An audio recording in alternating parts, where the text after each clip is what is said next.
Welcome everyone to another Swedenborgian online community Thursday evening chat.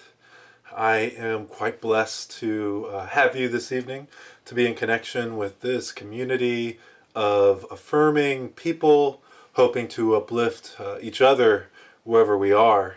Thank you for that. And, I think today we're touching on kind of a big cornerstone of what makes this community what it is, and affirming interfaith community. And so, the question I pose in the title is, how can we be religious, Muslim, Christian, Jewish, what have you, and also be interfaith? Now, a lot of the answer to that is obviously up to you, the person who is Muslim, Christian, Jewish, or what have you. But I think it can be more easily done than is sometimes laid out. And so today I want to touch on kind of the core of what it means to be interfaith, and then also maybe explore some great examples of people around the world already doing this and yet still being, very gung-ho and excited and loving in their tradition. So without any further ado, some of the questions that I want to pose with you all today, just to get you to mull over them, reflect on them, are questions that I posted in the chat, see in other places, so I appreciate you all engaging with them there, but I'll also just share some of them. So is interfaith dialogue important, and why? I want to hear from the community as to whether they think it's important. You may not. You may just dismiss it. With that breath, I'm curious what you mean by interfaith and what not. And also, do you think everyone is going to hell who's not you? Also, what do you think is necessary to be interfaith, if you're interested in that? And then what are some good examples of healthy approaches to interfaith ministry? One of them, I think I alluded to a moment ago, it's not condemning everyone to a fire. Often, I think we get so much on our intellectual high horse or religious high horse, I don't know what you'll call it, tradition high horse, that clearly high horse has to be in what you call it. But that we just reject everyone and say that they are, damned, that they will be tortured forever. I mean, come on, really? I mean, I want to be interfaith in my dialogue and respect other people's viewpoints, but that's just a hard one for me not to scoff at. So I apologize at that scoff. Moving on to the next question. Should ministry focus more on ideas or on active justice work? So, we're talking interfaith ministry, but should we be focusing more on the idea of interfaith ministry, or how does it look in action? How do we really just live it, right? Isn't that what's important? And wouldn't that be living through justice work? And what kind of justice work would that be? We probably also want to take into account diverse people's, of course, non-religious or different races, poor folks versus rich folks. How are we approaching these things? Do we care about all these fronts in justice work, or just religious ones as an organization, as a person, as a wider community?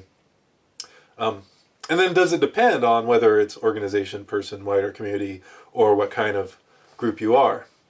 And then do you know anything about the World Parliament of Religion? I should say Parliament of the World's Religions. Actually started by a Swedenborgian as the co-founder in the turn of the 20th century. And there's been 6 or 7 so far. I think this year there's been 7. And it's kind of an amazing meeting, parliament, and I'm sure many of you have heard of the Parliament of the World's Religions. Thousands and thousands of people show up to it every year from over 200 different faiths. So share with me your knowledge or awareness of it, or if you've participated in it, possibly. That would be really cool.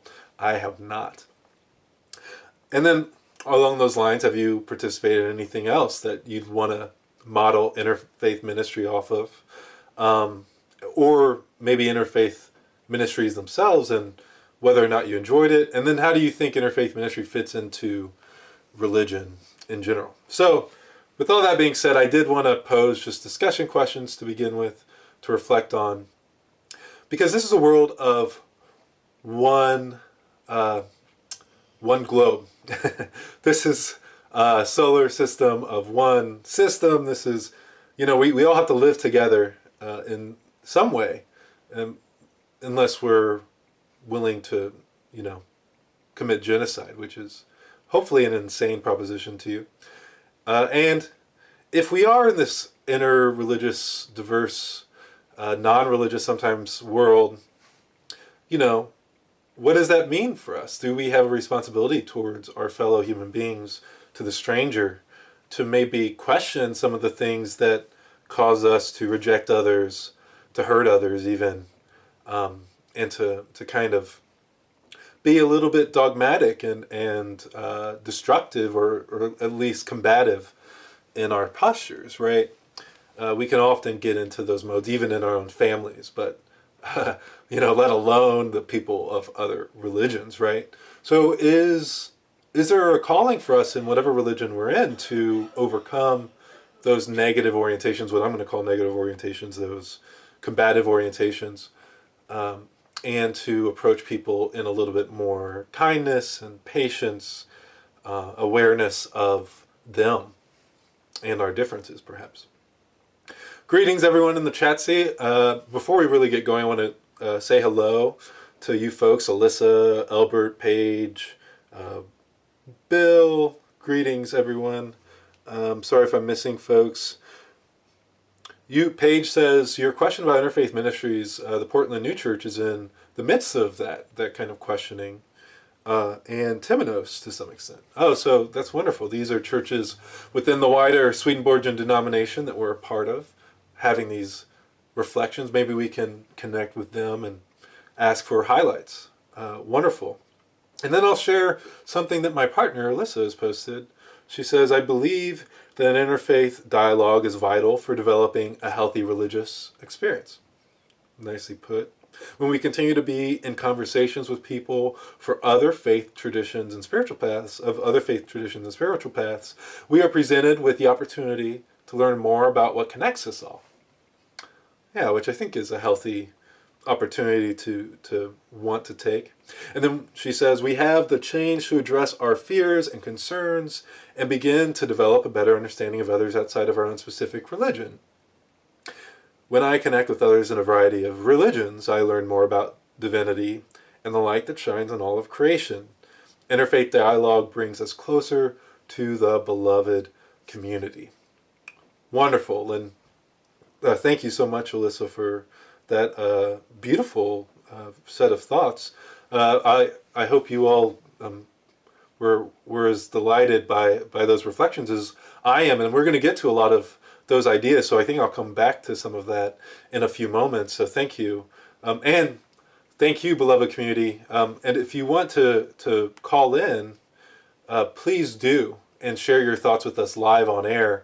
I'll share that number, 646-564-9571.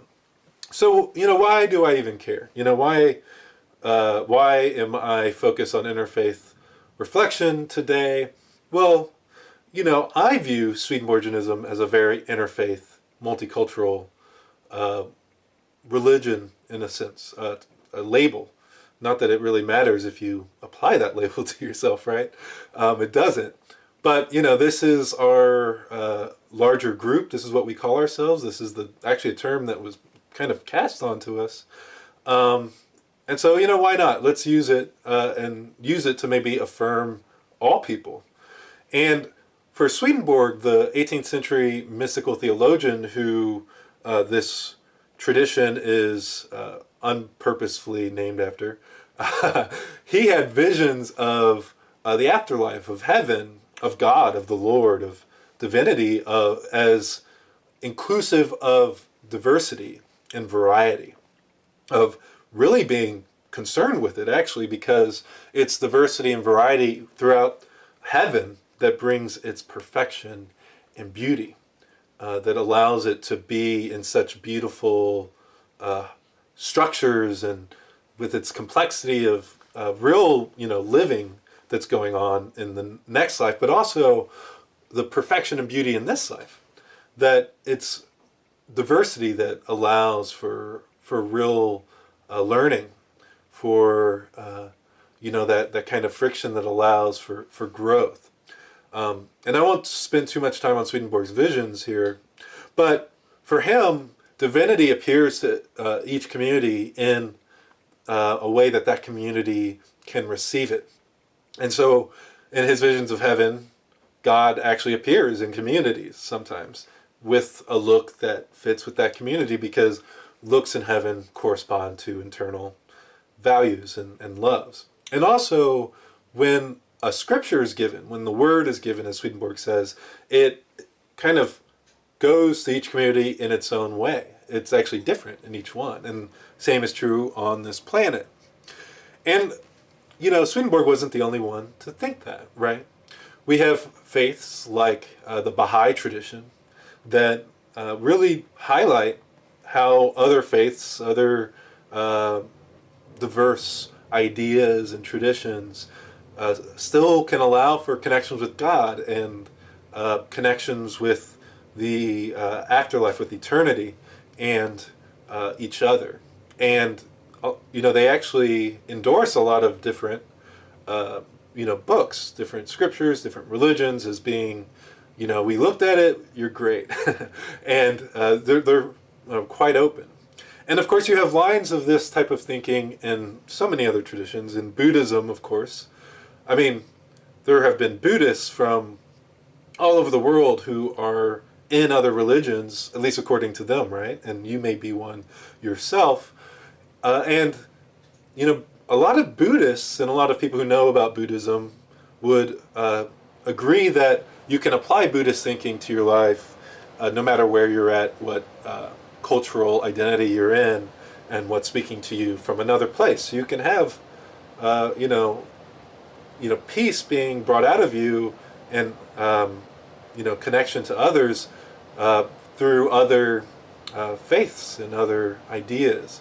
And although some Buddhists may disagree, same with people in all these other traditions, many would not. In fact, the 14th Dalai Lama has actually done a lot of interfaith work connecting with Catholic leaders, popes throughout the years, visiting the Vatican, saying that it's actually very important that interfaith work and dialogue and connection is really important. And he says, quote, that the common aim of all religions, an aim that everyone must try to find, is to foster tolerance, altruism, and love. And so I think, this is something many of us can get on board with. And I think Christians, you may have an inkling as to how Christianity can also be interfaith. So this is kind of me answering this question for some of these traditions in a very high level. I'm curious what your reflections are on this. But for Christians, I grew up Christian. I grew up in the Baptist church. I didn't really have much faith in God, but for me it was just this is how it works. This is what's going on, and I think eventually it started to rub me the wrong way that my Christian family, especially the other people that I met beyond my family, were telling me that, okay, you only do it one way or you go to hell. And they were very worried if you weren't Christian. My dad, who actually converted to Islam and took me and my brother to masjid growing up, he was concerned about the same thing, but it was always in whatever religion he was very oriented towards, and he's been oriented towards many. So I'm used to different religions in different ways. I was taken to Baha'i communities by my father as well.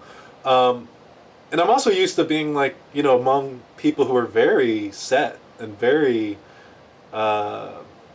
very unwilling to hear that, you can look past this. And yet I think it's such a high calling, because these religions obviously have such a vital core that they share.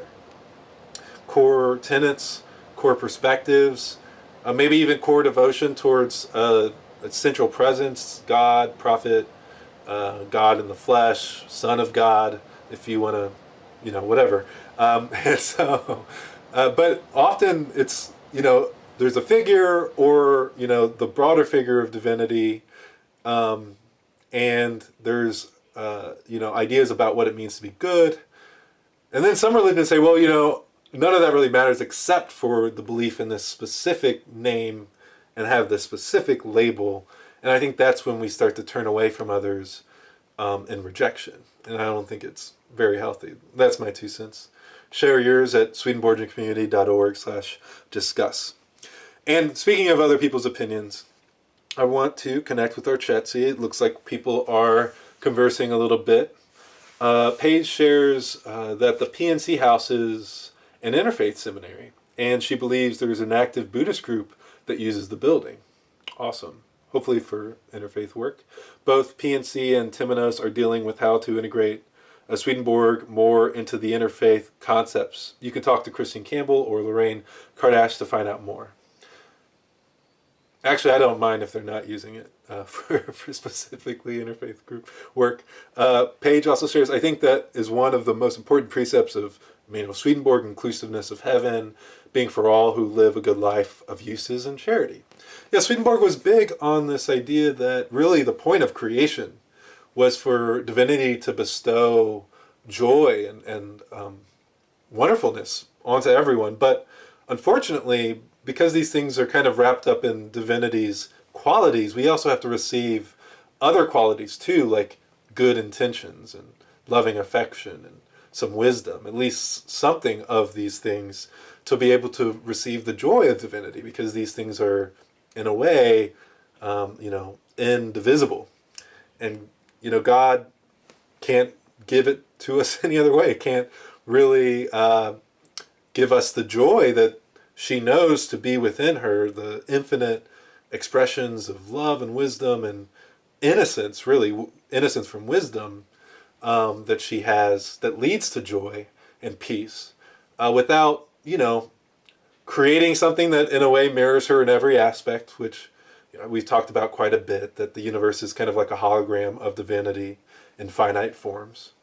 And that the more we emulate her in the deepest part of us, the real part of us, which according to Swedenborg is like our hearts, our real affections, because those are the things that are truly substance in a way. Although material is the thing that you can poke, heart, like affections and love, and its forms, which are wisdom, are the real substance of creation.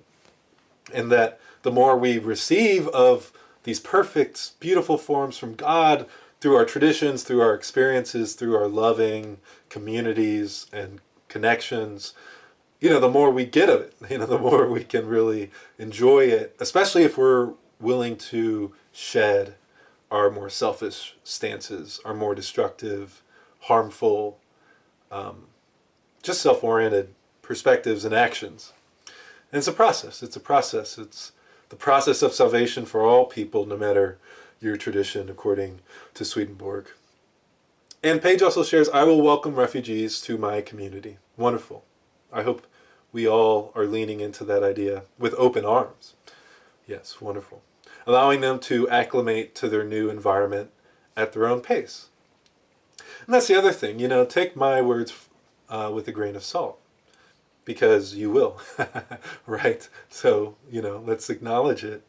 And I want to hear your ideas, your perspective, wherever you all fall on the scale, I'd love for you to share, and why. And she says, I will stand up for the rights of vulnerable people, honoring their independence and autonomy, and respecting their privacy.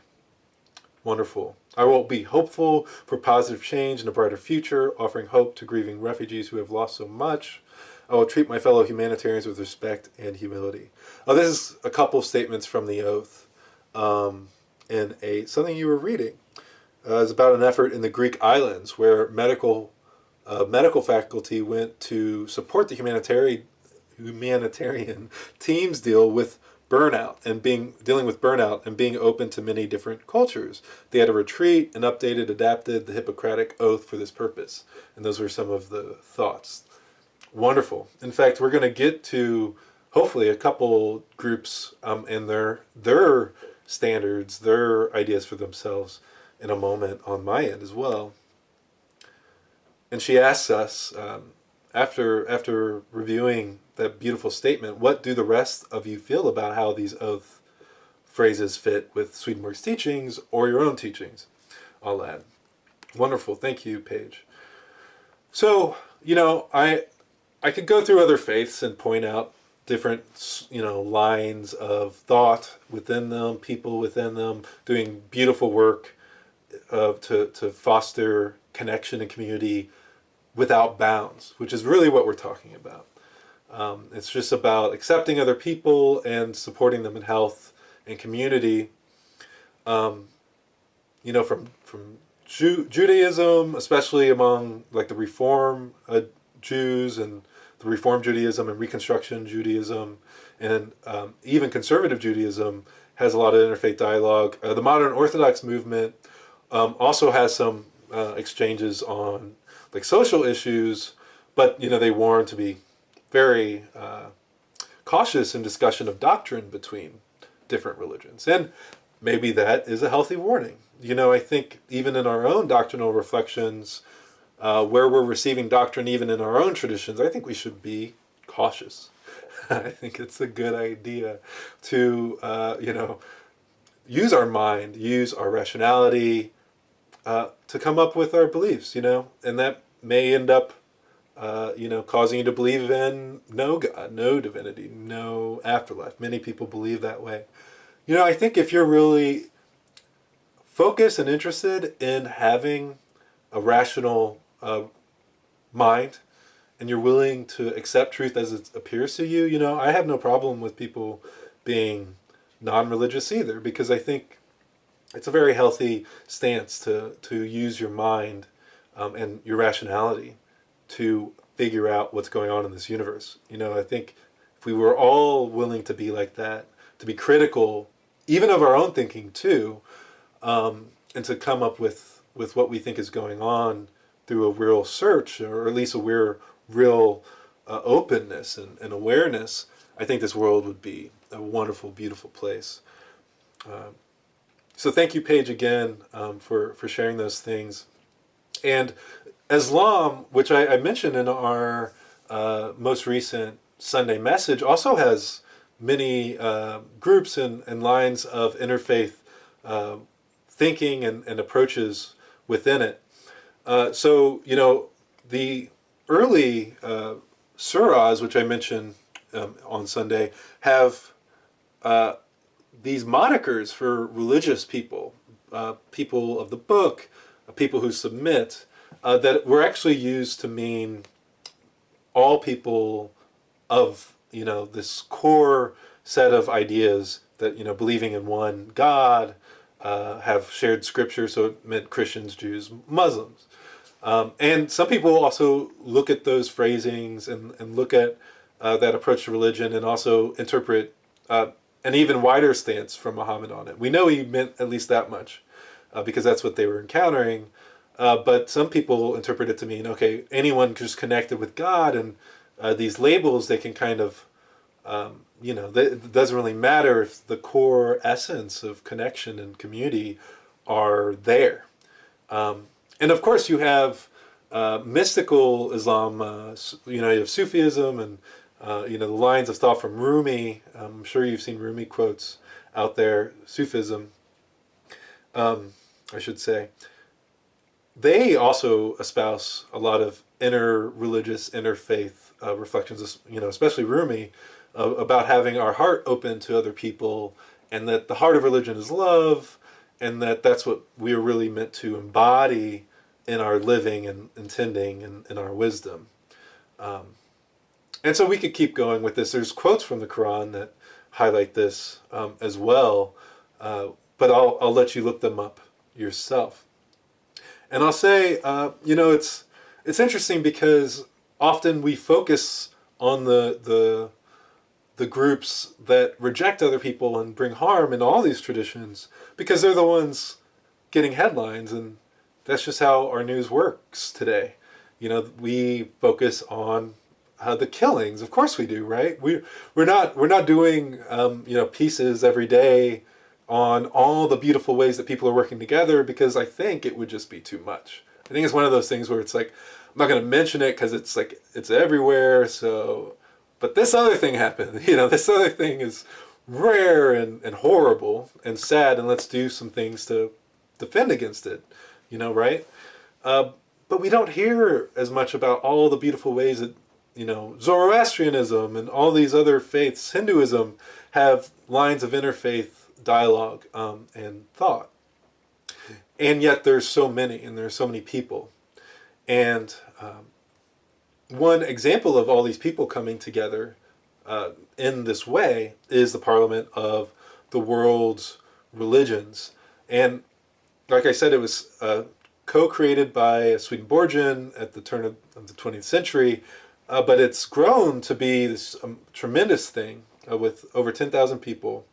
And, it's something you hear about if you're in any type of religious circle of, all these people of faith coming together every few years to share, to reflect on the indigenous people, the First Nations of that area, and maybe some of the religions that aren't represented there, right, because of genocide and heinousness in our histories.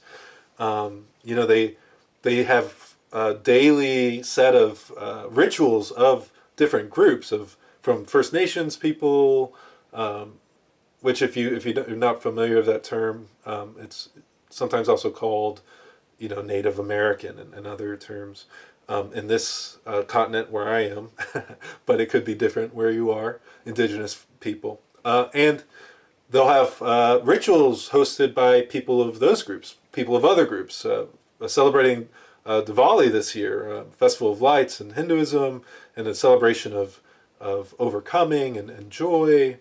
And they do this together, and they talk about, they have plenary sessions every day, many stacked on top of each other, and about how to do this better.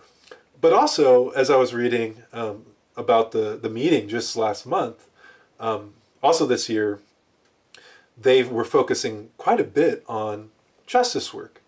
How do we accept the refugee? How do we open our doors, not just in this, okay, here are our labels, let's be interfaith with amongst our, hardcore, religious people, our ministers, etc. But how do we actually live this every day and think about all the people in the world that we could live this forward with and in connection to? And so they have a lot of discussions on prison reform and how we treat prisoners. So from refugees to the poor, right? All these people are often ostracized because of a type of insulary focus of ourselves, of our societies. And so it's a type of, this kind of ostracizing people because they don't fit in, or they don't have enough of something, happens on many different levels, and yet we have so much of everything. We have so much religion, right? We have so much good news that, yes, it hit every, continent in a different way, because that's just how people were back then. We were somewhat isolated in our communities. We had different languages, etc., right? So how do we think about this in a very active stance, getting involved with justice work, with, the plight of the people? Because it's the people. We're talking about the people as a whole in a way that accepts them without needing to have to change them in ways that they'll never be changed, right? That's often what we do without even knowing it. I know I do it, right? Just wanting to force things on people, but it's not about that. But, one way to help that kind of openness is to encourage it. So I do feel called to that.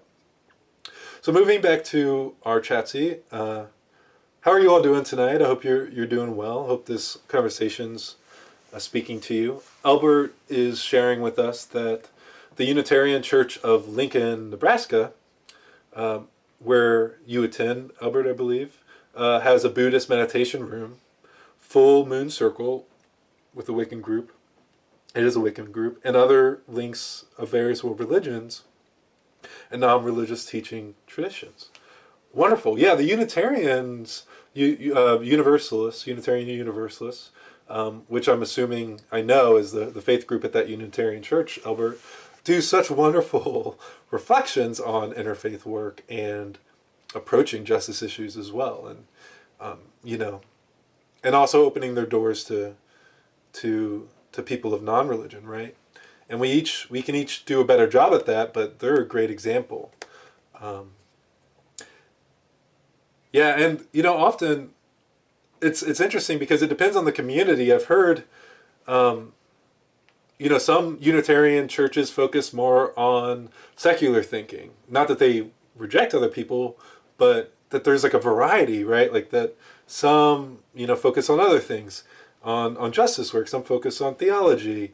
And I think it's that diversity that brings a beauty to their denomination, and I think that diversity in a way brings a beauty to ours as well.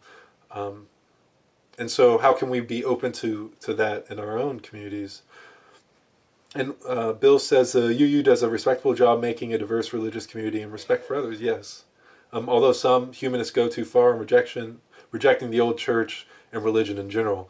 I have heard that there are lines of thinking in UU that reject religion altogether and think it's ridiculous, and some churches are more oriented that way, and I think that's true. Certain types of hard stances, and maybe not as hard as I heard, this is hearsay, right, can occur in all groups, right? And so one thing I saw in a lot of my reflecting on interfaith groups is one calling that many of these groups share is a willingness to see each other, to offer constructive feedback, but also to see what we share, and then and where we differ, right? So that whole spectrum of things, and for each other, it's like people looking at each other. You're a good friend in this way, but you're always late. I would feel more valued if you weren't always late, and they would say I feel more valued if you weren't so hard on me when I'm late. And it's like, okay, well, let's both lean into both, those things, and it could be good for everyone, right? I think that's a healthy approach, and it's great to hear that they do it so well. And Albert says, I hear and notice via visiting UU ministers that local congregations tend to be more localized and congruent to the national doctrine. Oh yeah, so it's kind of depending on each locale. Yeah, and yes, there's a great variety. Wonderful. Thank you for those thoughts and ideas. And so I want to share about some other interfaith groups as well. But before I get into that, I want to touch on what are the core ideas that some leading thinkers in this realm share. And so one, her name is Catherine Cornell, and she uplifts a list of conditions for constructive and enriching dialogue between religions. And this is from her book, The Impossibility of Interreligious Dialogue. I found this via Wikipedia, so a couple lines of sourcing there. But she says, one thing is doctrinal humility, which helps to cause respect of a person's view on other religions. So having humility towards your own truths, how wonderful. And then another is a commitment to a particular religion, according to this list in her book. And this causes a commitment to faith that simultaneously accepts tolerance to other faiths. Commitment can mean a lot of different things for different people, but sure, I at least have a commitment to my community and my tradition, and it definitely helps me in ways, so that could be a healthy practice. Interconnection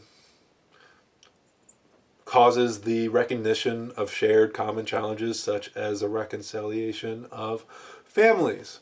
I think that is a beautiful key tenet to highlight that we are all interconnected beyond our imaginations, probably, and that this is something that we should really accept and reflect on and encourage our awareness of, and its ability to grow, to to lead to healthy communities, interconnection.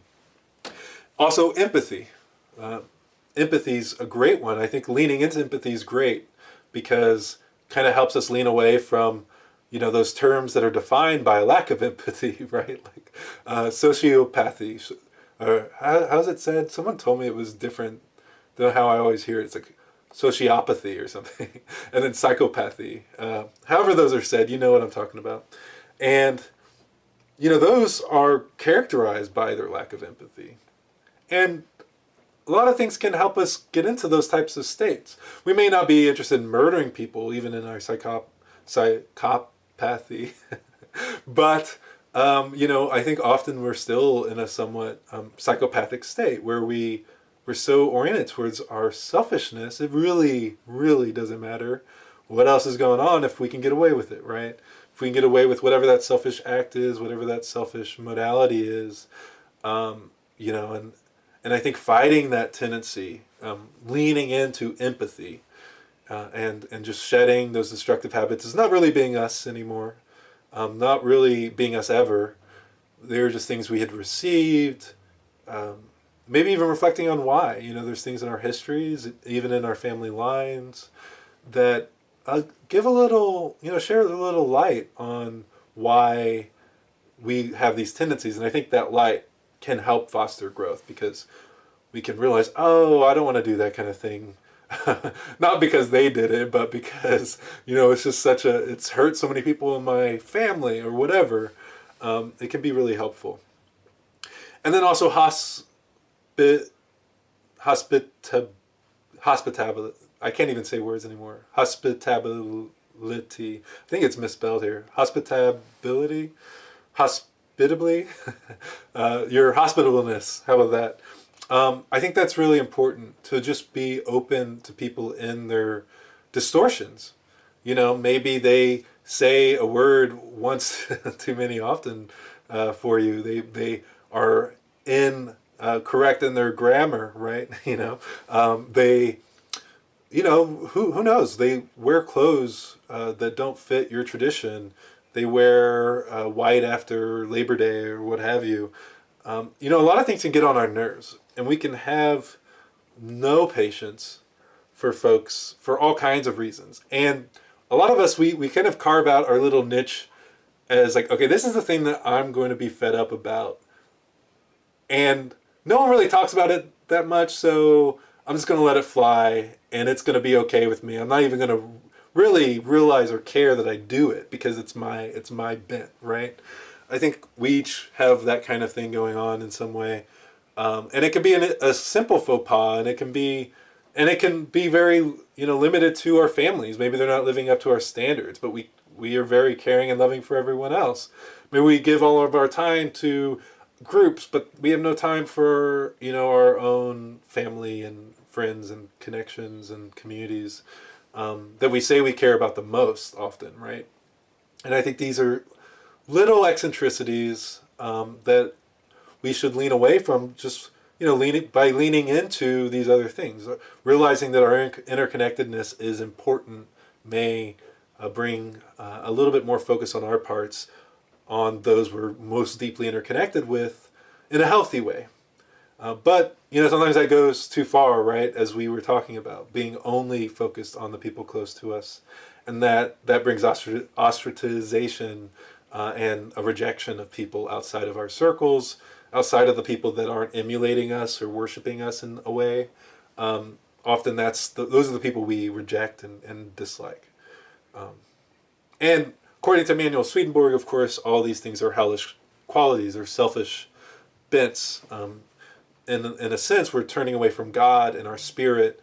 The least we focus on community building and love and affection and wisdom. So those are her preconditions for having dialogue and connection between different faiths. And she says breaking down these walls, the walls that divide faiths, while respecting the uniqueness of each of these groups, really requires courage and a real willingness to see its beauty and value. So enough on the on my riffing, because clearly, I'm poised for dialogue right now. I'm feeling the itch, so I'm finding it hard not to have it. So call in if you're willing, and in the meantime, I'm going to focus on the chatsy for a second. So Bill says technically the Swedenborgian Church should have probably come up with the universalism practices, but most Swedenborgian churches adhere to the doctrines like other Christian churches. Yeah, it's interesting because Swedenborg was so diverse, leaning, and open, and yet Swedenborgian churches often become very focused on doctrine and this idea that they're better than others, and things like that. We each can do it personally. All churches can do it. All religions can do it. Swedenborgianism, unfortunately, hasn't been very different in a lot of ways. And yet, we have so many people who have connected with Swedenborgianism so deeply in their lives to do such beautiful interfaith justice work and other things.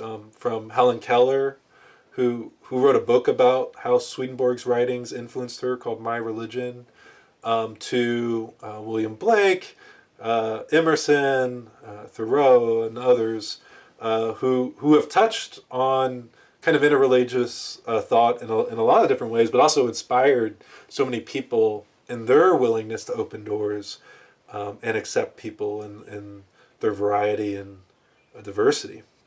So thank you again. And another person, in the limelight who has uplifted beautifully this idea that interfaith dialogue is important and interfaith connection is President Barack Obama.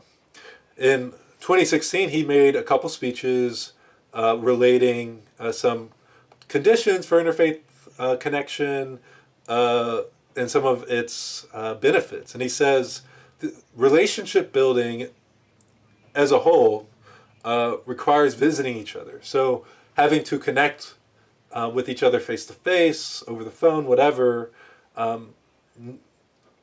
is a condition for really strong interfaith dialogue, for meaningful multi-faith work. So how can we do this in our own lives? How can we visit each other, connect with other traditions? And it sounds like some of you in our chat are doing some of that. Maybe you wouldn't call it another faith, right? It's your faith or your other faith, and I think that's really healthy and really beautiful. How can we each do that? Just get out of our bubble a little bit. It can be healthy, folks.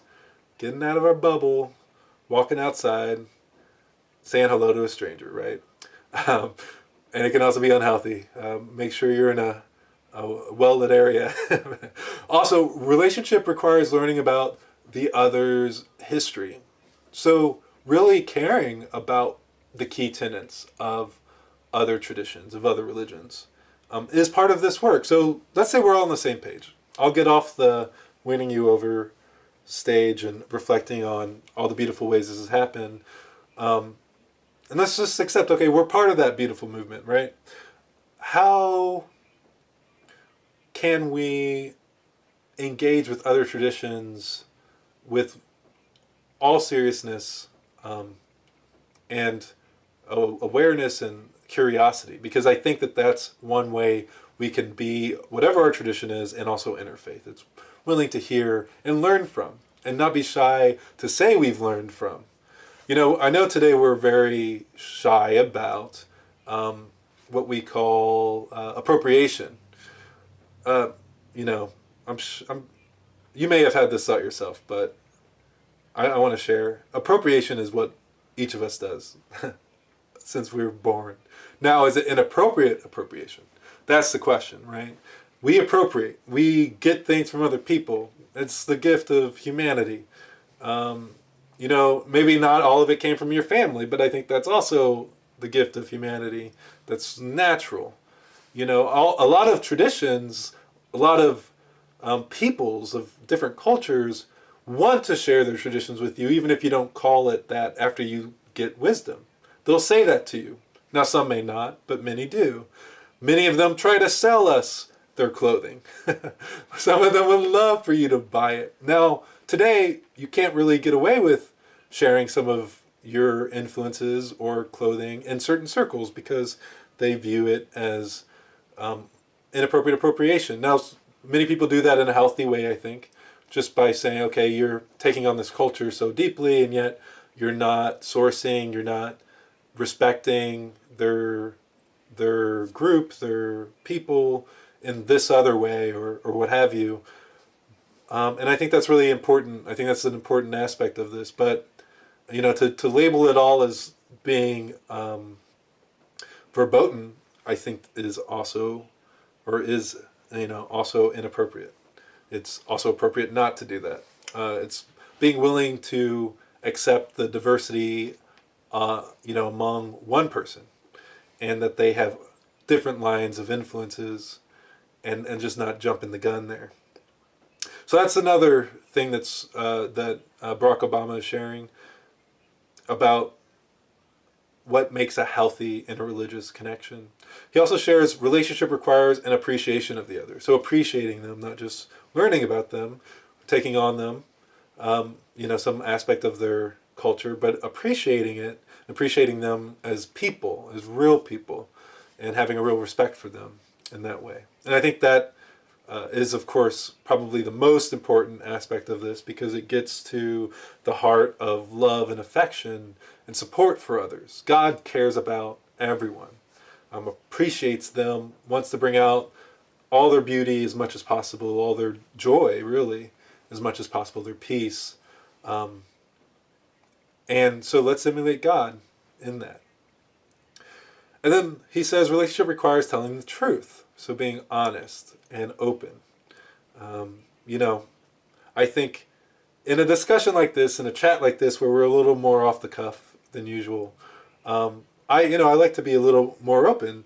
I share things about myself in other instances, but, often I can get into this habit of, ministerial perfection, or, wanting to share everything in a perfect light. And I love these chats because I have, things I want to talk about, lots of things, but I'm not gonna spell it out for myself in such a way that, I can't get lost. Because honestly, I think there's something beautiful in exploring these ideas in community and not just having everything perfect at the get-go. And so thank you for that opportunity this evening.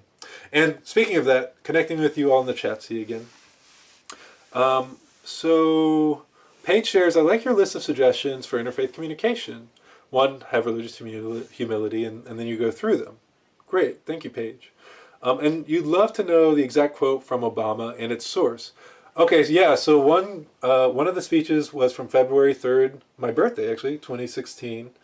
He spoke at the Islamic Society of Baltimore. And on February 4th, 2016, at the National Prayer Breakfast. And I can share the links that I have for that with you, Paige, in a few. I don't have it at the ready. And then you also say relationship requires visiting others, or something like that. Yeah, the concept of inappropriate appropriation is important. Would love to delve into that more. Wonderful. This is an issue that I deal with in my international program. Tell us more about that. You say, for example, I have been given some beautiful kaftans from Africa and tend not to wear them in public settings because some African Americans would view that as appropriation. Yeah, it's tough. I don't want to entirely dismiss their viewpoint there. The person giving it to you could say, wear this. Maybe it's your husband, your cousin, your grandma, and yet someone sees you in it and they don't think it belongs to you. It's one of those cultural lines that we have to walk, because we may feel like we have total reason to. Maybe we grew up in Africa. You may get hostility based on what you're wearing from your home place because someone thinks you don't, it doesn't belong to you. It's sad. It's true, and it's sad that they do that. And so I think that just highlights the fact that, yes, you can have inappropriate appropriation, but it's not always that way based on how it looks. So being willing to have dialogue, to be open, because we're calling people out for often the wrong things, I think, and then it ends up being a combative conversation. And I know maybe I'm saying things that aren't entirely PC. No, I'm not going to go to that kind of line of thinking. I'm kidding. So reflect on it for yourself. How can we look at the way we're accepting and using the cultures in our lives, and how can we be more respectful for them, more willingness to learn, more oriented towards sourcing things, and also where do we just kind of, okay, I don't want the hostility, because I think that may be something we do for ourselves. That's up to you. Sometimes it's tough if you always have to have that argument about your hat, right? And also, I think it's a willingness to be wrong that allows us to really start to open up from cultural things to traditions to what have you, and a willingness to just be a little bit more humble, as Catherine Cornell was sharing. And I think that's just healthy overall in our lives. It's a healthy stance to be leaning into humility. So another another idea that President Obama gives in terms of healthy interfaith dialoguing is that relationships depend on living up to our core theological principles and values. Yeah, living up to them. I think that's really key, because if we were really willing to lean into our core traditions and religions and their ideas and doctrine, we would be more loving, be more Christ-like, be more what have you, like God, in all her infinite blessings and all his infinite beauty. And so I think that's a really great calling. Thank you, President Obama, ex-president, or was it, what's the term? Retired president? Relationships offer a clear-headed understanding of our enemies is his next point. So yeah, we have to be willing to see our enemies as well. I think we can all agree on that. Now, this word enemies, I'm not sure about, but some people are really focused on murdering you, if they could, if you were in the right situation. So understanding them as much as possible is part of this, right? And this all helps us overcome fear, he says, and it requires solidarity. So we have to have some community buy-in, and I'm appreciating the community buy-in right now from you all. So thank you. And then Paige says, when someone admires what she's wearing, she always notes that it is a gift from a certain country. Wonderful. And you have so enjoyed getting to know them and their cultures. That's awesome. What a great approach to that, Paige. Thank you. Alyssa shares, that's a tough line to walk, Paige. It's great that you are thinking about these things and creating dialogue around it. Yeah, it's a tough line to walk. We commend you, Paige, for that, because that does take some courage too, which is a key thesis as to how to be interfaith. It takes courage from before. Paige says, another appropriation challenge is when it's appropriate to take photos of people that are identifiable. She tends not to do much street photography because of this challenge. She can't always ask someone for their permission. Yeah, that's tough. Of course, people do it all the time, saying, well, you're in public, I can do it as much as I want, but I think it is more respectful, more interfaith in our cultural approach, in a sense, to ask, right? I think that's smart and wonderful. The word is former. Thank you, Alyssa. My better half. And then Paige also shares, former president. Paige also shares, I got some interesting resources on appropriation in the online course on race I took in September that was organized by Patty Digg, D-I-G-H. Excellent. Well, if you want to share any of those, we will love to have them and share them as well. So another example of healthy interfaith groups is found in your backyard. And I mean that seriously. There are groups in every major city, in every state, focused on interfaith dialoguing and don't necessarily focus on religion at all in a specific sense. So not necessarily Unitarian Universalist or Swedenborgian. You also have a lot of interfaith groups throughout the world even. And I was reading some beautiful reflections from some of those in Canada, partly because the Parliament of World Religions was there and I'm moving there. But there's one called the Edmonton Interfaith Center for Education and Action.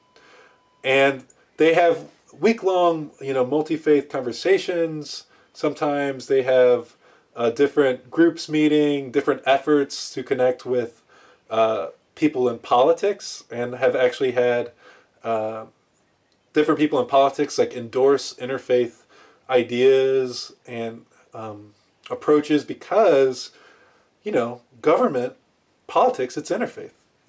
No matter what you think about your religion, I think you would have to, or I would hope you do, accept that our government officials serve everyone within their purview. And so, it's really important for them to be aware of these things. So connecting with them, uplifting interfaith ideas with them has been really helpful through this group, through many other groups. There were many in the Bay Area that I knew about when I was going to school there. And then you have some called like the Interfaith Center at the Presidio, the Bay Area Interfaith Connect, and others. And these I was just looking at, so they're new to me. But it seems like they have really beautiful connections and gatherings, hoping to uplift community in all its guises around the world. And the headline for the Parliament of the World's Religions this year was the promise of inclusion, the power of love, the sub title to this meeting. And I think that gets to the heart of it because, a lot of corporations today, especially in the West, from my knowledge, are focusing more and more on inclusion, diversity, intercultural efforts, because it allows them to be more productive. It allows them to lean into real, diversity in their thinking, which helps them to approach problems in new ways. So it's not always about having the smartest people in the room. You could have the 7 smartest people in the room, but because they all think so similarly, you won't actually have as good a result as if you switched out a few of them for people of other cultures. And of course, smarts, the definition of it depends on the test, depends on the perspective, the culture. And so really just bringing people together from these different lines of thinking has actually helped corporations. And that's why even, your most profit-driven ones have these efforts, because it really does help come up with new ideas, original ideas, to have different faces in the room. How beautiful. So let's all lean into that in our community building and our connections. And also I think it safeguards us from getting too caught up in ourselves that we fall into a rut where we think we're so right. And maybe it is beautiful thinking. Maybe it's me, right? I think I'm so on the right track and focusing on interfaith dialogue, on accepting other people, of uplifting the good in others, where I meet them and not forcing myself and my ideas into their living, but uplifting kind of these broader thoughts. I'm not telling you, that I try to follow the 10 Commandments or anything like that. I wouldn't say that so specifically, because really what I want to do in myself as well is uplift health and connection with God and divinity. And I'm willing to change those terms and uplift your terms for those as well, because I think, it's a modality that tries to approach people with open arms, but still willing to be a person, with arms and a walk and a perspective and a light. And I want to hear yours. And I promise you, when we have guests on, I'm willing to listen to them. I don't just keep talking like I am this evening.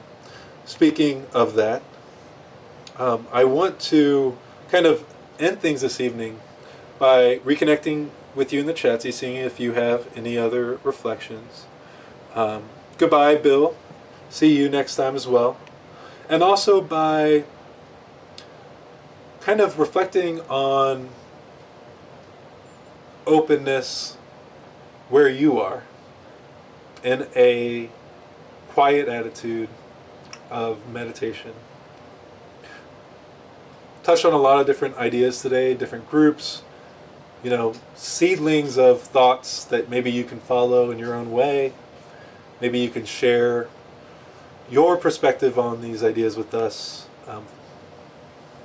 Maybe how they relate to your traditions. So what does it mean for you to promote some of these core tenets in your living and to promote inclusion, diversity, respect, and support? What is it about your tradition or your life maybe holding you back from that? Do labels, do pronunciations really matter so much? Does our selfish dominance really matter so much if it doesn't lead to our joy and happiness? We may be caught up in it so mechanically, so repetitively, so continuously since we were, two, that it's hard to think of ourselves as approaching things another way. Could we?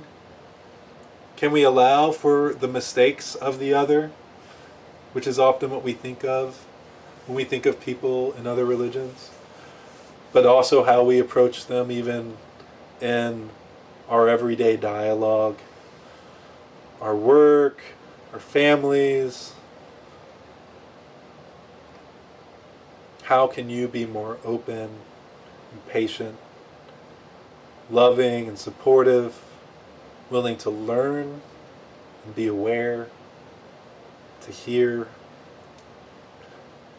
and uplift the other? Well, thank you again for connecting with us, and go forth knowing that you are quite loved.